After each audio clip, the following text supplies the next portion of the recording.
ఓవరాల్గా మూవీ చాలా బాగా వచ్చింది. ముఖ్యంగా ఏంటంటే ఈ సినిమాలో షూటింగ్ వచ్చి ఒక 30 days చేసామండి. మొత్తం స్టార్టింగ్ నుండి ఎండ్ వరకు ఎటువంటి ఆటంకాలు లేకుండా మొత్తం cinematographer Hollywood cinematographer Troy Bakewell అని ఆయన చాలా సినిమాలు చేశాడు హాలీవుడ్ ఇంగ్లీష్ మూవీస్. సో తను సినిమాటోగ్రఫీ మంచి హై ప్రొడక్షన్ వాల్యూస్తో చాలా బాగా చేశాడు ఆయన.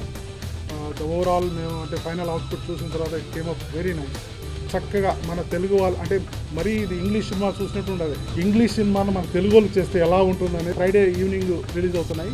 ఒక 10 సెంటర్లో అమెరికాలో రిలీజ్ అవుతుంది ముందే. ఇక్కడ వచ్చి 25వ తేదీ సాటర్డే మార్నింగ్ పెట్టుకున్నామండి.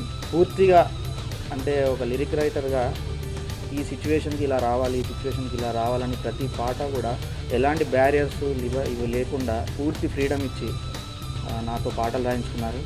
నేను డిస్ట్రిబ్యూషన్లో దాదాపుగా 100 పైగా సినిమా రిలీజ్ చేశానండి. Andhra CD, Hindi movies, Telugu, English to Telugu, universal, paramount, Rang De Basanti, Apaharan, బుల్బులే, హిందీ, తెలుగు, పెద్ద చిన్న అన్ని ఆల్ మూవీస్ నేను రిలీజ్ చేశానండి. Enter AP. ఈ సినిమా చేజ్ అనే మూవీ వినాయకుని ఆర్ట్స్. చేజ్ అంటే ఒక చేజింగ్ అండి.